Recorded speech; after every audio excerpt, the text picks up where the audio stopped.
J.K. Rowling's Harry Potter and the Chamber of Secrets, Chapter 7, Mudbloods and Murmurs.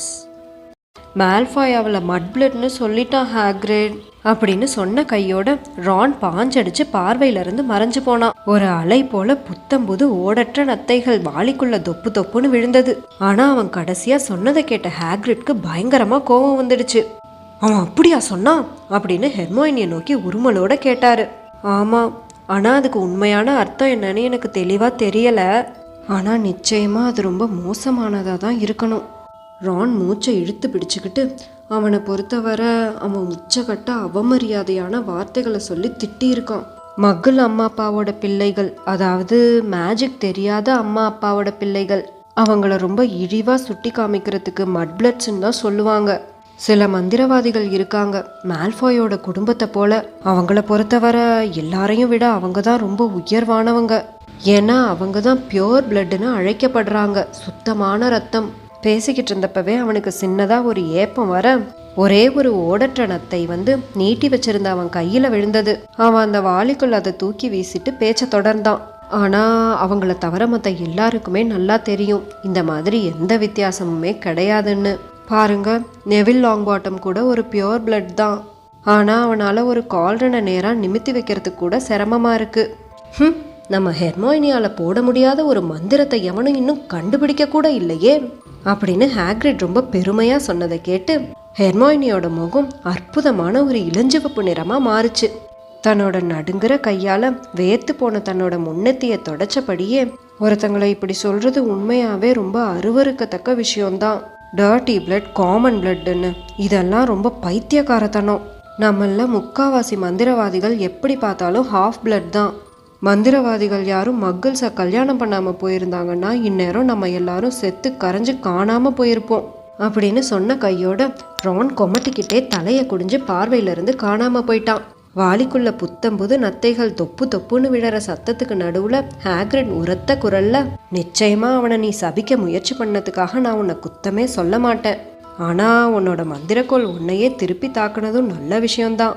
ஒருவேளை உன் சாபத்தால தன்னோட பையன் சபிக்கப்பட்டான்னு மட்டும் தெரிஞ்சிருந்தது, லூசியஸ் மால்ஃபாய் அநேகமாக கிளம்பி நேராக ஸ்கூலுக்கே வந்திருப்பாரு. நல்ல வேலையா அந்த மாதிரி எதுவும் பிரச்சனை ஆகலையே. அப்படி ஒரு பிரச்சனை கூட ஒப்பிட்டா வாயிலிருந்து கொடமா ஓடற்ற நத்தைகள் வந்து விழறது எவ்வளவோ பரவாயில்லதான் அப்படின்னு ஹாரி சுட்டி காட்ட நினைச்சான்.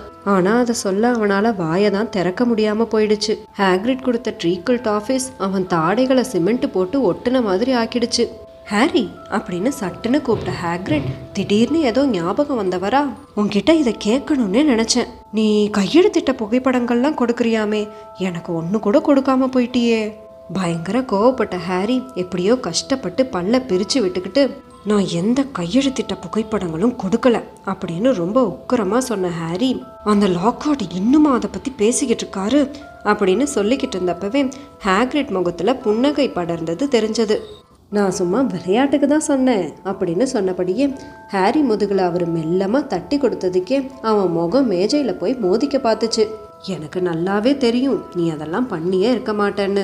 நான் அந்த லாக்ஹார்ட் கிட்ட கூட சொன்னேன் உனக்கு அதெல்லாம் தேவையே இல்லைன்னு. எந்த முயற்சியும் எடுக்காமலே நீ அவரை விடவே பிரபலமானவன் தான். நீங்கள் அப்படி சொன்னது அவருக்கு சுத்தமாக பிடிச்சிருக்காதே அப்படின்னு சொன்னபடியே நிமிர்ந்து உட்காந்த ஹாரி தன்னோட தாடையை கைகளால் தேய்ச்சி விட்டுக்கிட்டான். ஆமாம், அப்படிதான் தோணுது அப்படின்னு ஹாக்ரிட் கண்ணை சிமிட்டினபடியே சொன்னார். அப்புறம் நான் அவர்கிட்ட சொன்னேன் அவரோட எந்த புத்தகங்களையுமே நான் படித்ததே இல்லைன்னு.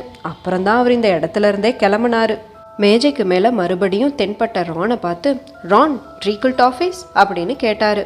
இல்லை பரவாயில்ல அப்படின்னு ரொம்ப சோர்வாக சொன்ன ரான், நான் எந்த விஷ பரீட்சைக்கும் இப்போ தயாராக இல்லை. தங்களோட டீயை குடிச்சு முடிச்சிருந்த ஹாரி அண்ட் ஹெர்மோயினி கிட்ட, சரி வாங்க நான் என்ன வளர்த்துருக்கேன்னு பாருங்க அப்படின்னு ஹாக்ரிட் சொன்னாரு. ஹாக்ரிட் வீட்டு பின்னாடி இருந்த சின்ன காய்கறி தோட்டத்துல ஹாரி இதுவரை பார்த்திடாத அளவுல பெருசு பெருசா 10-12 பரங்கி பழங்கள், ஒவ்வொன்றும் பார்க்க பெரிய பெரிய பாறாங்கல் அளவுல இருந்தது. எல்லாம் சிறப்பா வளர்ந்துருக்குல்ல அப்படின்னு ஹாக்ரிட் ரொம்ப மகிழ்ச்சியோட சொன்னாரு. எல்லாம் ஹாலோவின் விருந்துக்காக தான், அந்த சமயத்துல எல்லாம் இன்னுமே பெருசாயிடும். இதுங்களுக்கு என்ன உரம் போடுறீங்க அப்படின்னு ஹாரி ரொம்ப ஆர்வமாக கேட்டான். ஹாக்ரிட் வேற யாராவது அங்கே இருக்காங்களான்னு சுற்றி முற்றி திரும்பி பார்த்துக்கிட்டாரு. அது வந்து நான் அதுங்களுக்கு என்ன உரம் போடுறேன்னா அது சின்ன உதவி தான். ஹாரி ஹாக்ரிடோட இளஞ்சிவப்பு நிற பூ போட்ட குடை வீட்டு சுவரில் சாய்ச்சி வைக்கப்பட்டிருக்கிறத பார்த்தான். பார்க்குறதுக்கு சாதாரணமாக தெரிஞ்சாலும் இது உண்மையான குடை இல்லைன்னு நம்புறதுக்கான காரணங்கள் ஹாரிக்கு ஆரம்பத்திலிருந்தே இருந்திருக்கு.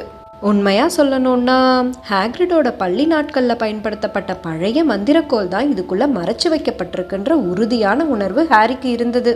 அது மட்டும் இல்லாமல் ஹாக்ரிட் மந்திரங்களெல்லாம் பயன்படுத்தவும் கூடாது. அவர் தன்னோட 3வது வருஷத்தில் ஹாக்வர்ட்ஸ்லேருந்து வெளியேற்றப்பட்டிருக்காரு. ஆனால் ஹாரிக்கு அதுக்கான காரணம் என்னன்னு இப்போ வரை கண்டுபிடிக்கவே முடியலை. அதை பற்றின பேச்சு வந்தாலும் ஹாக்ரிட் ரொம்ப சத்தமாக ஒரு தடவை தொண்டையை கணைச்சிட்டு பேச்சு திசை திரும்புகிற வர ஒரு அமானுஷ்ய அமைதிக்கு போயிடுவார். இது வீக்கமடைய வைக்கிற மந்திரம் தான் நினைக்கிறேன் அப்படின்னு ஏற்றுக்க முடியாமலும் ஆச்சரியமாகவும் ஹெர்மோயினி சொன்னா. சரி, எதுவாக இருந்தாலும் நீங்கள் ரொம்ப அற்புதமான வேலை பார்த்துருக்கீங்க. அதையே தான் உன் குட்டி தங்கச்சியும் சொன்னா அப்படின்னு ஹாக்ரிட் ரானை பார்த்து தலையசைச்சபடியே சொன்னார்.